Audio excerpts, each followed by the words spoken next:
Nighty wasn't always the wild-eyed girl locked away in a hospital for the dangerously insane.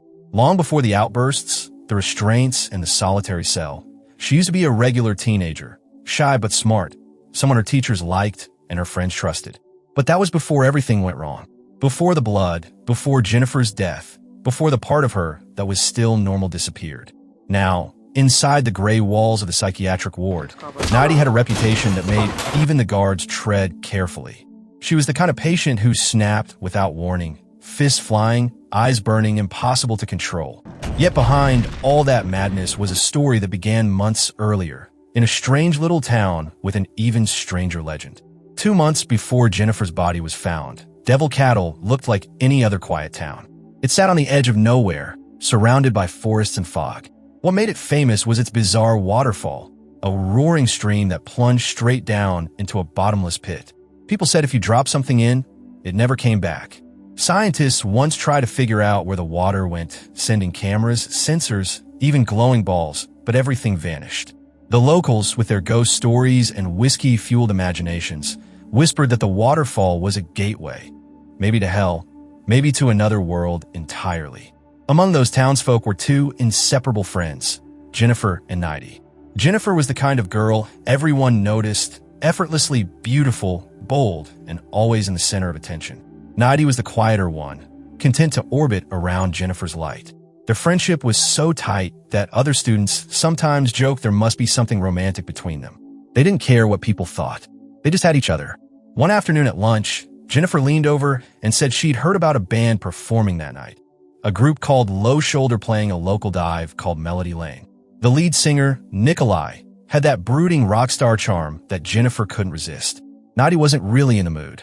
She already had plans with her boyfriend, Chip, but Jennifer was persuasive, as always. "Come on," she said. "You need to live a little." Against her better judgment, Nighty agreed. That evening, Nighty stood in front of her mirror, surrounded by half-open drawers and rejected outfits. She wanted to look good, but not outshine Jennifer. Something casual yet cute. When Chip stopped by, he noticed the effort she was putting in and teased her gently. "You always do whatever Jennifer wants," he said. To prove their friendship wasn't one-sided, Nighty showed him the little half-heart necklace they both wore, a matching pair that said best friends forever. Jennifer showed up not long after, looking flawless as usual, and together they headed for Melody Lane, the only lively spot in town. The place was packed, lights flashing, the air heavy with sweat and cigarette smoke. Near the bar, the girls spotted Nikolai and his bandmates setting up. Jennifer wasted no time walking over, her confidence turning heads. Nighty followed, more hesitant but stayed close. Nikolai greeted them smoothly, his charm both magnetic and unnerving. Nighty couldn't shake the feeling that something was off. Why would a band with real followers bother playing in a dead-end place like Devil Cattle?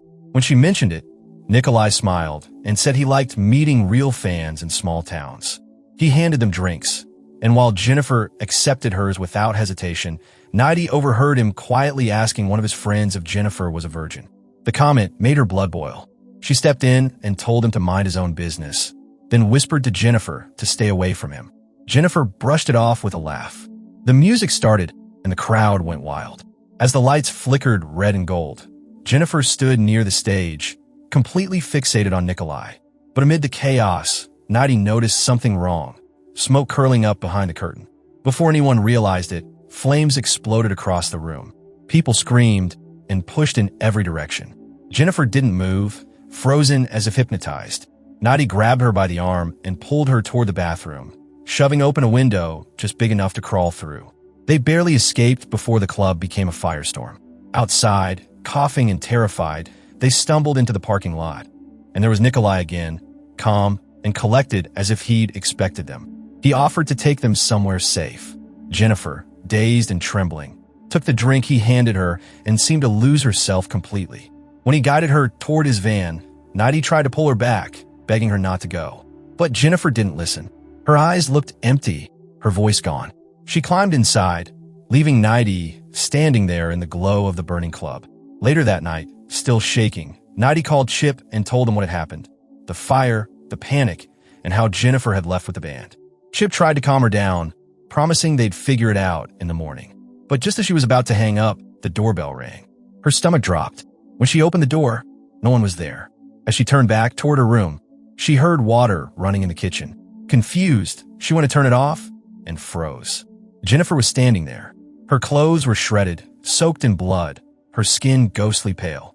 She didn't say a word, just opened the refrigerator and began eating raw meat straight from the package. Nighty whispered her name, terrified, but before she could take a step closer, Jennifer suddenly screamed, her voice inhuman. She vomited a thick, black goo that splattered across the floor, pieces of something sharp glinting inside it. For a moment, she looked like she might attack. Her body tensed, her mouth twisted into something between hunger and hate. But then, just as suddenly, she turned and walked out into the night, leaving Nighty frozen in horror. The next morning, the news hit. Melody Lane had burned down completely. Almost everyone inside, the crowd, the band, even a few teachers and classmates, had died. Only a handful had escaped alive. Nighty and Jennifer were among them. Sitting in class later that day, Nighty couldn't focus. Her hands still smelled faintly of smoke and vomit. When Jennifer strolled in, perfectly fine and glowing like nothing had happened, Nighty's jaw dropped. Not a scratch, not a burn, not a single sign of what she'd seen the night before. After class, Nighty confronted her, desperate for answers. Jennifer smiled lazily and said Nighty must have imagined it. Trauma, exhaustion, whatever excuse fit best. But Nighty couldn't shake the image. That night, she met with Chip and told him everything. He listened patiently, but didn't believe her. He said the fire had probably messed with her head and that she should see a therapist. Meanwhile, Jennifer had other plans. She found Jonas, a football player still mourning his best friend who died in the fire. She comforted him with soft words, drawing him in close. They ended up walking into the woods behind the school, where the air felt thick and silent. As they kissed, Jonas noticed animals circling around them. Foxes, raccoons, even stray dogs. The forest felt alive, watching. Jennifer's eyes darkened. Before Jonas could pull away, she pinned him down, her smile twisting into something monstrous and tore into him. When a teacher nearby heard the distant screams, he thought Jonas was crying from grief. By the time he went to check, the boy's body was already ripped open, surrounded by wild animals sniffing at the remains. Jennifer, on the other hand, looked brand new the next morning, fresh-faced, confident, glowing as if she'd just come from spa. That evening, she called Nighty, who was still trying to process everything. Nighty tried to talk about how awful the fire was, how they were lucky to be alive, but Jennifer was ice-cold, dismissive, like she couldn't care less. A few hours later, Chip called again, his voice low and nervous. He told her that Jonas had been found dead, stomach torn open, body mutilated. Nighty felt the room spin. Somewhere deep inside, she already knew what had really happened. After the fire, Nighty couldn't shake the feeling that something inside her world had twisted out of shape. The more she saw, the more it became obvious that nothing felt normal anymore. School eventually reopened. Teachers tried to act like things were back to normal, and the town tried to pretend that the tragedy had passed. But for Nighty, every day felt wrong, like the quiet before another storm.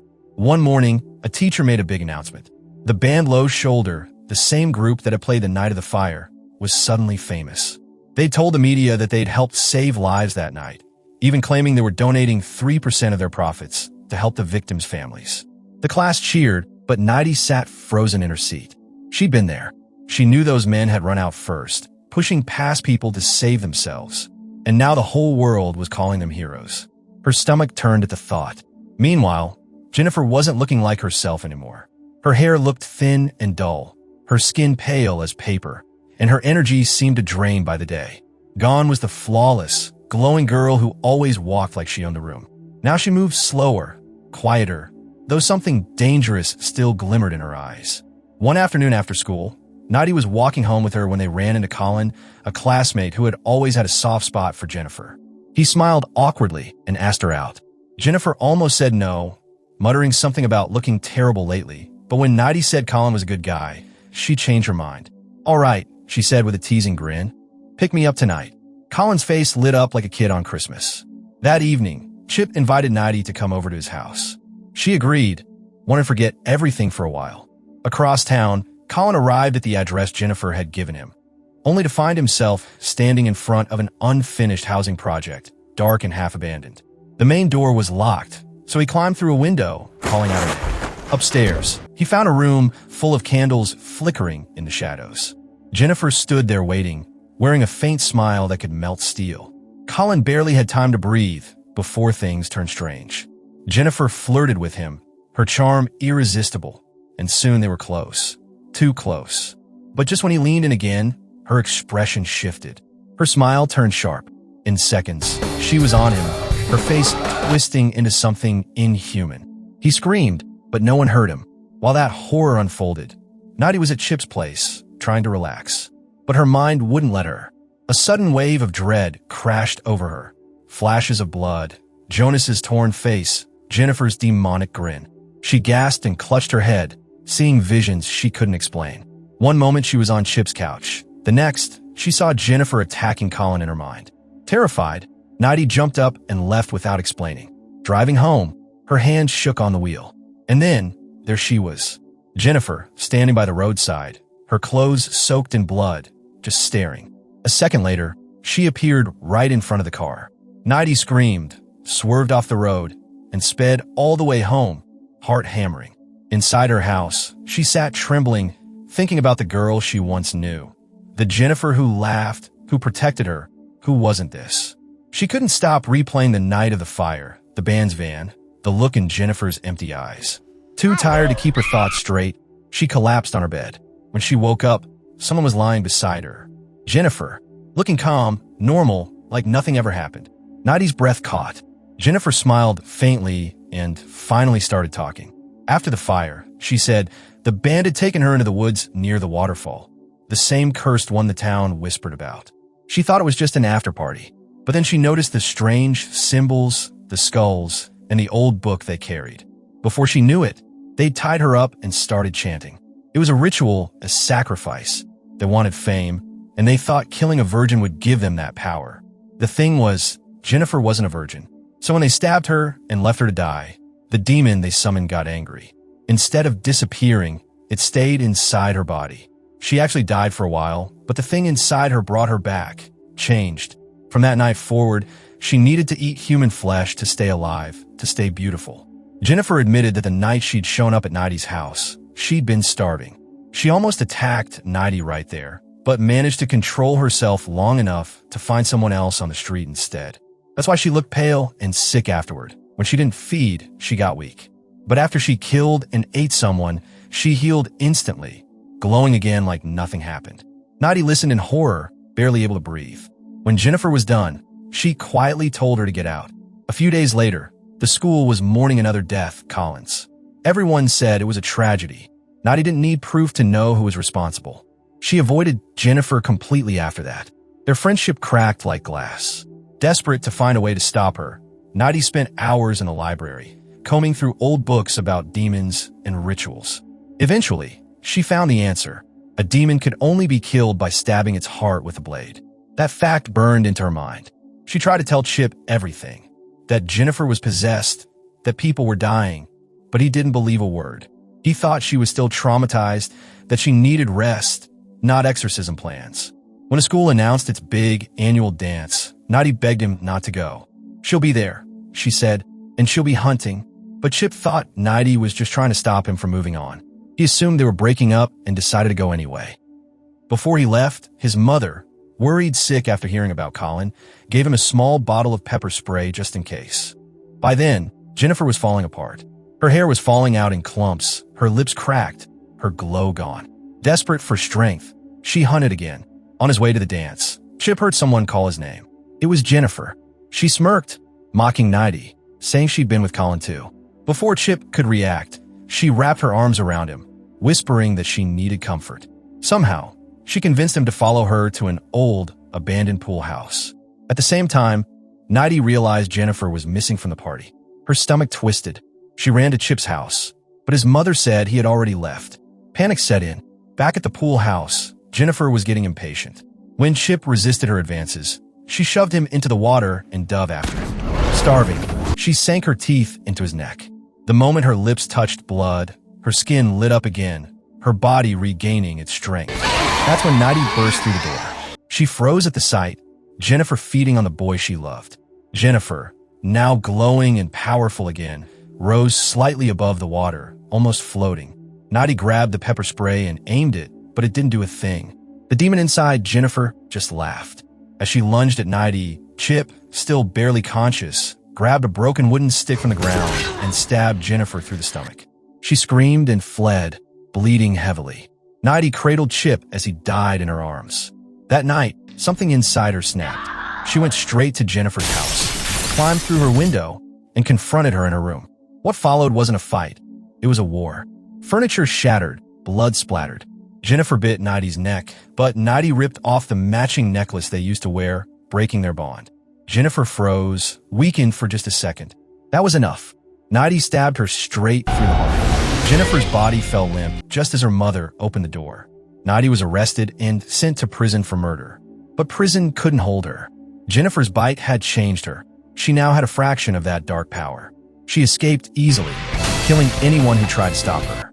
While hiding in the woods, she found the same knife used in Jennifer's ritual, along with a strange charm linked to the waterfall. She hitched a ride on a truck headed toward Low Shoulder's next concert. In her mind, she'd already written their ending. That night would be the band's last show, ever. And if there's a lesson buried in all this madness, it's simple. If some sketchy band offers you a ride in their van after a fire, maybe don't go. Because the only thing you might get out of it is a best friend who eats people.